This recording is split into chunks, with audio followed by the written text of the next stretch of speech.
Hello students, जय हिंद। मैं आपका गुरु और आप देख रहे हैं गुरुमेट क्लासेस। कैसे हैं आप लोग? मैं आशा करता हूं आप अच्छे होंगे, स्वस्थ होंगे, खुश होंगे और मज़े में होंगे। 19 नवंबर को पॉलिटिकल साइंस का सेंटअप एग्ज़ाम हुआ है 12th क्लास का। उसका आज मैं सॉल्यूशन लेकर आपके सामने आया हूँ। सॉल्यूशन में ऑब्जेक्टिव का जो एकदम एग्जैक्ट सॉल्यूशन है कि ऑप्शन कौन सा होगा वो आज मैं बताने वाला हूँ। डिटेल्स आंसर, जैसे कहने का मतलब मैंने फर्स्ट क्वेश्चन बताया उसका जो आंसर है उसके बारे में डिटेल बताना, वो मैं अलग से वीडियो बनाऊंगा। बहुत सारे बच्चे ये जानना चाहते हैं कि मेरा कितना आंसर सही हुआ है और कितना गलत हुआ है। वो एग्जैक्ट आप लगा सकते हैं, देख सकते हैं कि आपका कितना नंबर आया है ऑब्जेक्टिव क्वेश्चन में। तो चलिए स्टार्ट करते हैं कि कौन सा ऑप्शन, कौन से क्वेश्चन का कौन सा ऑप्शन सही होगा। चलिए देखिए, फर्स्ट क्वेश्चन जो हमारे पास है, फर्स्ट क्वेश्चन है संविधान सभा की पहली बैठक कब हुई। मैं डायरेक्ट सिर्फ आंसर बताते अभी जा रहा हूँ। इसका एक्सप्लेनेशन जो होगा, डिटेल में आंसर जो होगा, अगर जो आप लोग चाहेंगे कि नहीं सर इसका डिटेल में भी आप सॉल्यूशन बताओ, जैसे ऑप्शन है तो सही क्यों है, उसका रीज़न क्या है, तो मैं डिटेल में भी वीडियो बना दूंगा। बट आप लोग चाहोगे तो, अगर जो आप लोग का इंटरेस्ट होगा तो सबसे पहले, अगर जो आप लोगों ने चैनल सब्सक्राइब नहीं किया है तो गुरु दक्षिणा के रूप में चैनल सब्सक्राइब जरूर कर दें और अपने दोस्तों को शेयर कर दें। तो चलिए देखते हैं संविधान सभा की पहली बैठक कब हुई थी। तो ऑप्शन नंबर बी है 9 दिसंबर 1946 को हुई थी। संविधान सभा का अध्यक्ष कौन था भाई? तो डॉक्टर राजेंद्र प्रसाद। किस राजनीतिक दल ने संविधान सभा की बैठक का बहिष्कार किया था? तो मुस्लिम लीग ने बहिष्कार किया था। किस संशोधन के द्वारा भारतीय संविधान की प्रस्तावना में पंथ निरपेक्ष, कौन सा शब्द यहाँ पे है देखिए, प्रस्तावना में पंथ निरपेक्ष शब्द जोड़ा गया? तो कैमा संविधान संशोधन था, तो ये 42वां था। संविधान निर्माण करने में संविधान सभा का कितना समय लगा था? बहुत ही ये इजी क्वेश्चन है, बच्चा वाला क्वेश्चन है। तो कितना समय लगा था? 2 वर्ष 11 माह और 18 दिन। किसने कहा कि भारतीय संविधान वकीलों का स्वर्ग है? किसने कहा कि भारतीय संविधान वकीलों का स्वर्ग है? तो किसने कहा था? प्रोफेसर आइवर जेनिंग ने। भारतीय संविधान कब लागू हुआ था भाई साहब? तो कब लागू हुआ था? 26 जनवरी 1950 को लागू हुआ था। 26 नवंबर 1949 को क्या हुआ था? पास हुआ था। वर्तमान में भारतीय संविधान में कितनी अनुसूचियां हैं? कितनी अनुसूचियां हैं? तो 12। डॉक्टर अंबेडकर किस समिति के अध्यक्ष थे? तो किस समिति के अध्यक्ष थे? प्रारूप समिति के ये अध्यक्ष थे। चलिए क्वेश्चन नंबर 10 देखते हैं। किस देश के संविधान से भारत की संघीय व्यवस्था प्रभावित है? भारत की जो संघीय व्यवस्था है, यानी संघीय व्यवस्था का मतलब होता है फेडरल सिस्टम, किससे है, किस देश से है भाई साहब मेरे बच्चों? तो ऑप्शन नंबर सी, कनाडा। राष्ट्रपति की संकटकालीन शक्तियां किस देश के संविधान से ली गई है? तो किस देश के संविधान से ली गई है? तो ये वाइमर जर्मनी से ली गई है। संविधान की प्रस्तावना को भारत की राजनीतिक जन्म कुंडली किसने कहा था? किसने कहा था? तो मुंशी ने कहा था, के.एम. मुंशी।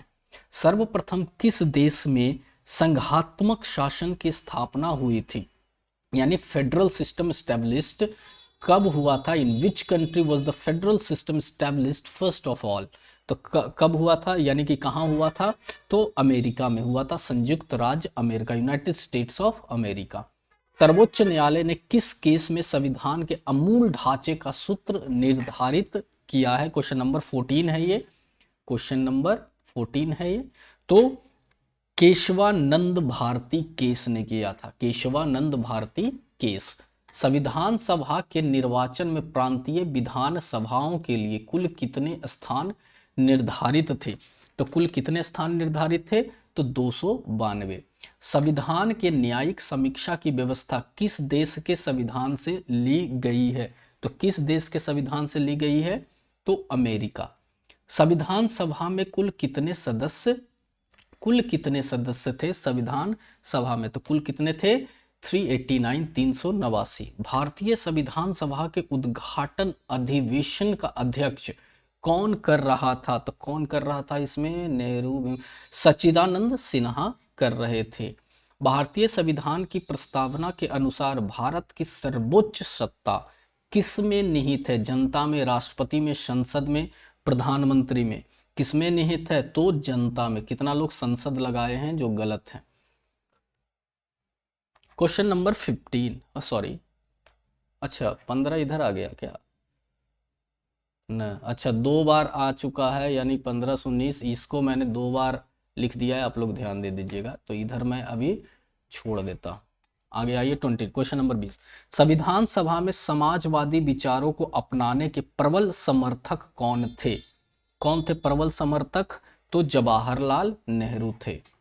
भारत में संघवाद की प्रकृति क्या है?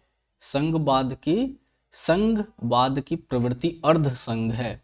भारत की संघीय व्यवस्था में अवशिष्ट शक्तियां किसके पास है? तो किसके पास है? संसद के पास। हमारी संघीय व्यवस्था को कब एकात्मक व्यवस्था में बदला जा सकता है? आपातकाल में, इमरजेंसी में।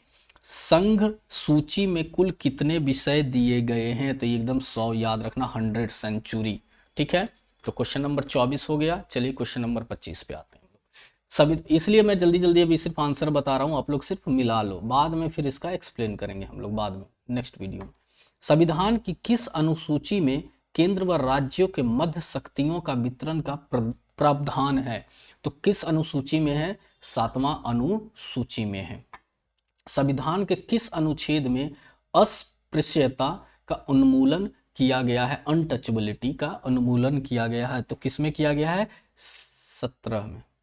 अच्छा ये है, हाँ किस में किया गया है? तो बताइए इसमें किस में किया गया? तो अच्छा ये तो यही क्वेश्चन हो गया ना, हाँ 7th, सॉरी। संविधान के किस हाँ ये हो गया, अस्पृश्यता का उन्मूलन किस में किया गया है? तो किस में किया गया है? 18 में नहीं, 16 में नहीं, 15 में किया गया नहीं, 17 में हुआ था। ठीक, किस अनुच्छेद में? तो 17वें अनुच्छेद में। कौन सा मौलिक अधिकार संविधान के मौलिक अधिकार की सूची से निकाल दिया गया है? तो संपत्ति का अधिकार को निकाल दिया गया है। राज्य के नीति निदेशक सिद्धांतों का उल्लेख भारतीय संविधान के किस भाग में किया गया है? तो बताइए किस भाग में किया गया है? भाग 4। संविधान के किस संशोधन में मौलिक कर्तव्यों का अध्याय को जोड़ा है? किस में जोड़ा है? तो 42वां में। वर्तमान में हमारे संविधान में कुल कितने मौलिक अधिकार हैं? कुल कितने मौलिक अधिकार हैं? 6। किस मौलिक अधिकार को भारतीय संविधान का हृदय एवं आत्मा कहा है? किसका कहा गया है? तो समानता, स्वतंत्रता नहीं, संवैधानिक उपचारों का अधिकार।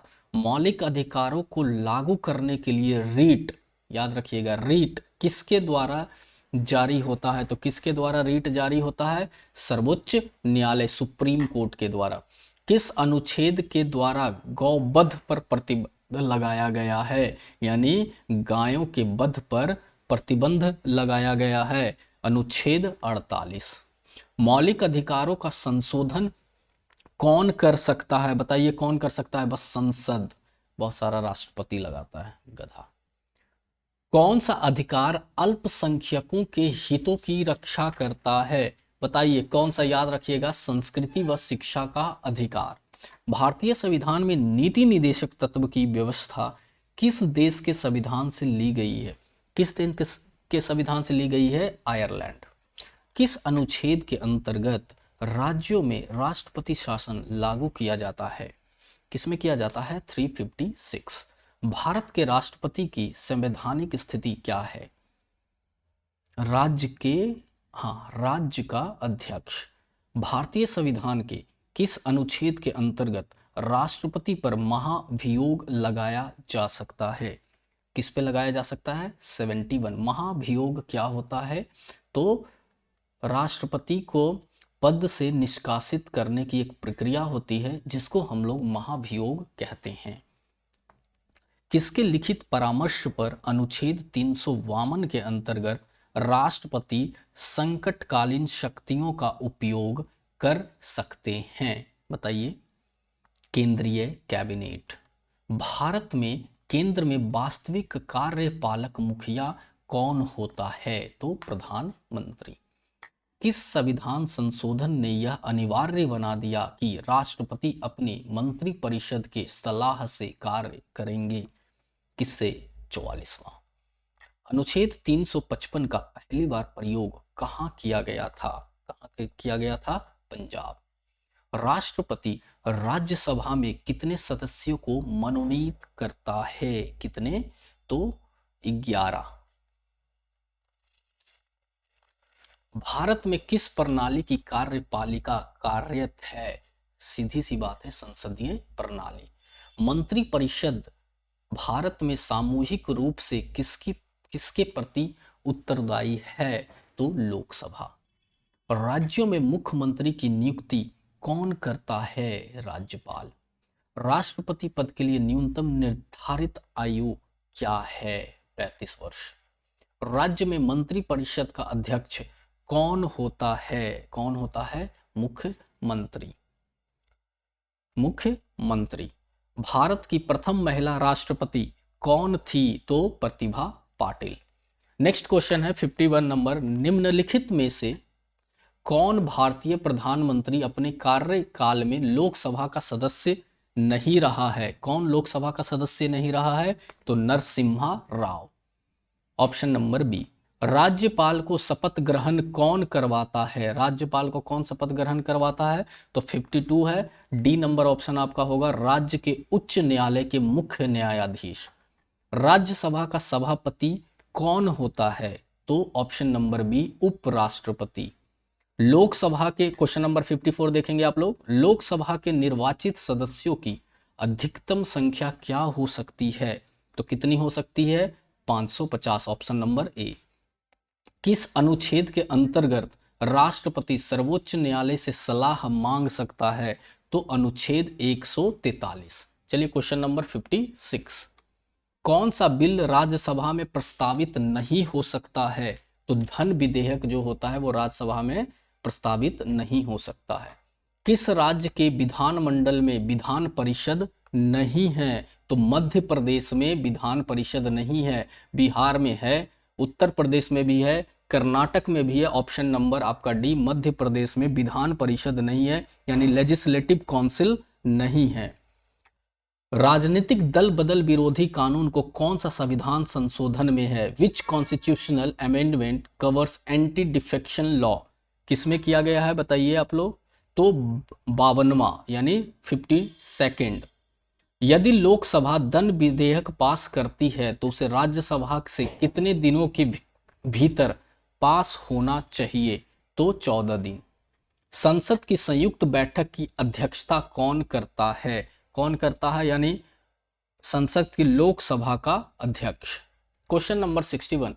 लोकसभा के सदस्य होने के लिए उम्मीदवार की न्यूनतम आयु कितनी है? याद रखिएगा 25 वर्ष। प्रधानमंत्री बनने के लिए आपको न्यूनतम आयु 25 वर्ष चाहिए और राष्ट्रपति बनने के लिए, प्रेसिडेंट बनने के लिए आपको न्यूनतम आयु 35 वर्ष चाहिए, ठीक है ना।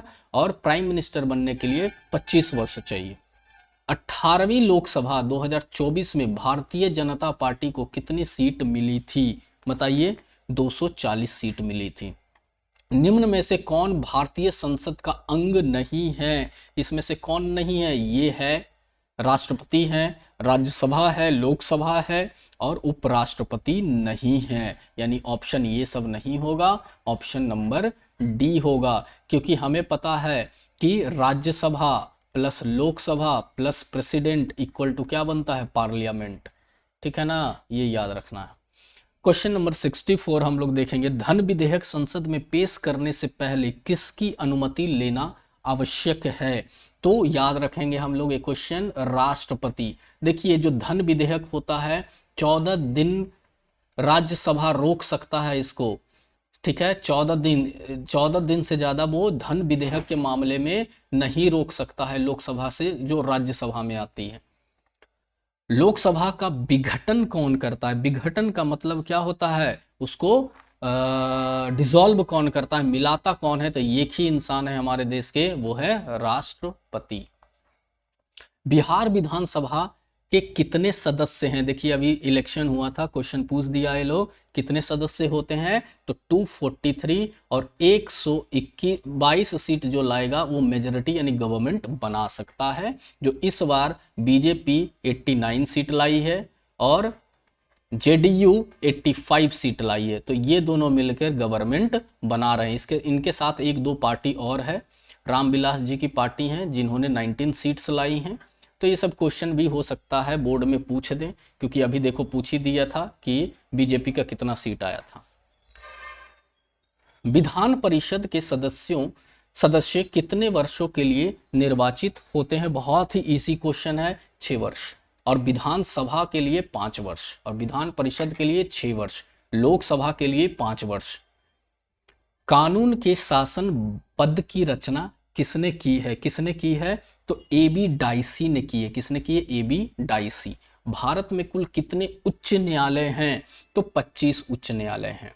भारतीय संविधान के किस अनुच्छेद द्वारा राज्य के उच्च न्यायालय रीट जारी कर सकता है, तो 226 अनुच्छेद के द्वारा। उच्च न्यायालय के किसी न्यायाधीश की अवकाश आयु क्या है, 62 वर्ष। उच्च न्यायालय के निर्णय को कौन पलट सकता है, तो एक ही है जो हमारे सर्वोच्च न्यायालय सुप्रीम कोर्ट। भारत सरकार तथा राष्ट्रपति का कानूनी सलाहकार क्या कहलाता है, तो क्या कहलाता है, महान्यायवादी कहलाते हैं, अटॉर्नी जनरल। सर्वोच्च न्यायालय का न्यायाधीश किसे त्यागपत्र दे सकता है, राष्ट्रपति। मैंने बताया ना कि अगर जो राष्ट्रपति हैं वो अपने पद पे नहीं रहते हैं तो कौन प्रेसिडेंट बनेगा तुरंत, तो वाइस प्रेसिडेंट हमारे उपराष्ट्रपति। अगर जो वो हट जाते हैं तो एट्रेंडम किसे बनाया जाएगा, सर्वोच्च न्यायालय के जो प्रमुख न्यायाधीश होंगे उनको बनाया जाता। सर्वोच्च न्यायालय में मुख्य न्यायाधीश सहित कुल कितने न्यायाधीश होते हैं, तो याद रखिएगा 30 होते हैं। चलिए नेक्स्ट क्वेश्चन, भारतीय संविधान के किस अनुच्छेद में चुनाव आयोग के संगठन और कार्य का वर्णन किया गया है, तो 324 में। ये क्या हो गया भाई, हाँ 324 में। भारत में चुनाव आयोग में मुख्य चुनाव आयुक्त सहित कुल कितने सदस्य हैं, तो 3। पीछे से बारात जा रही है, बहुत साउंड डीजे का आ रहा है, पता नहीं आप लोग को भी सुनाई दे रहा होगा शायद। भारत के मुख्य निर्वाचन आयुक्त को हटाने की शक्ति किसे प्राप्त है, तो किसे प्राप्त है भाई, तो संसद को। राज्य के चुनाव आयुक्त की नियुक्ति कौन करता है, चुनाव आयुक्त वो होता है जो पूरे इलेक्शन का हेड होता है, और एक बार नियुक्ति हो जाती है तो बहुत कठिन कार्य है इनको अपने पद से हटाना। जैसे प्रेसिडेंट को हटाए जाने की प्रक्रिया है, उसी तरीके से चुनाव आयुक्त को हटाए जाने की प्रक्रिया होती है। ये बात आप लोग ध्यान रखिएगा। तो 79 का क्या होगा, सी। किसे भारतीय संविधान का संरक्षक कहा जाता है, संरक्षक का मतलब बचाने वाला, उसको सेव करने वाला। तो कौन है हमारे, तो राज्यपाल है। भारतीय संविधान, अच्छा भारतीय संविधान को बचाने वाला तो राज्यपाल होते हैं, याद रखिएगा इसको। कहाँ गया, अच्छा मैं राज्यपाल, सर्वोच्च न्यायालय, सॉरी राज्यपाल नहीं, सर्वोच्च न्यायालय होंगे, ठीक है ना। चलिए आगे बढ़ते हैं हम लोग। 81 नंबर, पटना उच्च न्यायालय की स्थापना कब हुई थी, तो याद रखिएगा 1916 में हुई थी। निम्न में से कौन समवर्ती सूची का विषय है, समवर्ती सूची वो सूची होता है जिसमें केंद्र और राज्य दोनों आते हैं, दोनों का शेयर होता है, दोनों के कुछ कुछ पावर्स होते हैं, उसे समवर्ती सूची कहा जाता है। भारतीय संविधान के अनुच्छेद 40 के अंतर्गत राज्य किसकी स्थापना करेगा, राज्य किसकी स्थापना करता है, तो ग्राम पंचायतों की। पंचायती राज दिवस कब मनाया जाता है, तो बहुत इजी है, 24 अप्रैल। 73वां और 74वां संविधान संशोधन कब लागू हुआ था, तो 1993। बहुत तेज डीजे पीछे बज रहा है, माइक मैंने वैसा लगाया है, नॉइज कैंसलेशन का पता नहीं आप लोगों का आवाज जा रहा है बैकग्राउंड का कि नहीं पता नहीं है, जा रहा है तो थोड़ा सा मैनेज आप लोग कर लो। 86 है, भारत के किस राज्य में सर्वप्रथम पंचायती राज प्रणाली की स्थापना हुई है, तो किसकी हुई है, राजस्थान। क्वेश्चन नंबर 86 हो गया आप लोगों का। अब आते हैं क्वेश्चन नंबर 87 पे। 87 पे आते हैं हम लोग। नगर निगम के निर्वाचित अध्यक्ष कौन होते हैं? माइंड डिस्टर्ब हो गया, पीछे इतना तेज साउंड चला है। कौन होते हैं? तो काउंसलर नहीं होते, महापौर नहीं, ये कौन होते? महापौर होते हैं, उप महापौर नहीं। भारत में कितने स्तरीय पंचायती राज प्रणाली की स्थापना की गई है? तो त्रिस्तरीय है पंचायती राज प्रणाली, ठीक है ना। पंचायतों के चुनाव कितने वर्ष में होते हैं? सेम 5 वर्ष। राज्यों के पुनर्गठन आयोग का अध्यक्ष कौन थे? कौन? न्यायमूर्ति फजल अली थे। कौन थे? न्यायमूर्ति फजल अली। पंचशील समझौता किन दो देशों के बीच हस्ताक्षरित हुआ था? तो किन दो देशों के बीच हस्ताक्षरित हुआ था? तो बताइए, भारत और चीन। सन 1972 में भारत और पाकिस्तान के बीच किस समझौते पर हस्ताक्षर हुए थे? तो शिमला समझौता, याद रखिएगा, शिमला नचाना है। क्वेश्चन कट रहा है ऊपर, मैं इंग्लिश से कन्वर्ट करता हूं। Who was the president of the first non align conference, यानी प्रथम गुट निरपेक्ष सम्मेलन के अध्यक्ष कौन थे? प्रथम गुट निरपेक्ष सम्मेलन के अध्यक्ष कौन थे? तो मार्शल टीटो थे, मार्शल टीटो। भारत ने पहला सफल परमाणु परीक्षण कब किया था? तो 1974, जिसमें अमेरिका ने सेक्शन लगा दिए थे। मैकमोहन रेखा कहाँ स्थित है? तो ये अरुणाचल प्रदेश में है। कहाँ है? अरुणाचल प्रदेश। ऐसे याद कीजिए, अरुणा का शादी मोहन से हो गया, ऐसे याद रखना है। अरुणा का शादी मोहन से हो गया, कभी नहीं भूलोगे। अरुणा का शादी किससे हो गया? मोहन से हो गया, ठीक है। तो अरुणाचल प्रदेश में मैकमोहन लाइन है। सार्क का प्रथम सम्मेलन किस देश में हुआ था? तो बांग्लादेश में हुआ था। निम्नलिखित में से कौन देश सार्क का सदस्य नहीं है? तो म्यांमार नहीं है, यानी मार इसको, यानी वो नहीं है। अंतर्राष्ट्रीय न्यायालय का मुख्यालय कहाँ स्थित है? तो बताइए, अंतर्राष्ट्रीय न्यायालय का मुख्यालय कहाँ स्थित है? आप लोग बताइए। द हेग में है। कहां पे है? The Hague. नेक्स्ट क्वेश्चन हम लोग मूव करते हैं। खत्म होने वाला चंद्रयान 3 का सफल प्रक्षेपण भारत में किस वर्ष हुआ था? तो किस वर्ष हुआ था? 2023 में, याद करो वो दिन। संयुक्त राष्ट्र संघ के सुरक्षा परिषद में कितने स्थायी सदस्य हैं? तो टोटल 5। तो ये 100 क्वेश्चन का एमसीक्यू, 100 क्वेश्चन का हम लोग एमसीक्यू कर चुके हैं। तो आप लोग 1 मिनट अभी यहाँ पे टाइम दीजिए मुझे।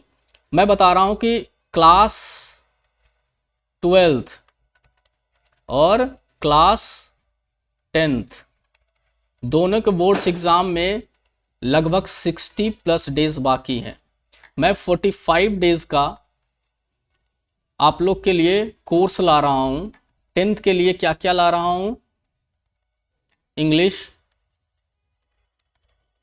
मैथ्स और साइंस और सोशल साइंस, यानी इतना आपको 10th बोर्ड की तैयारी करवा दूंगा मैं। कोई प्रॉब्लम इस सब्जेक्ट्स का खासकर, और भी मैं करवाऊंगा बट उसका अभी कंफर्म नहीं हो। और 12th वालों के लिए हिस्ट्री, पॉल साइंस, इंग्लिश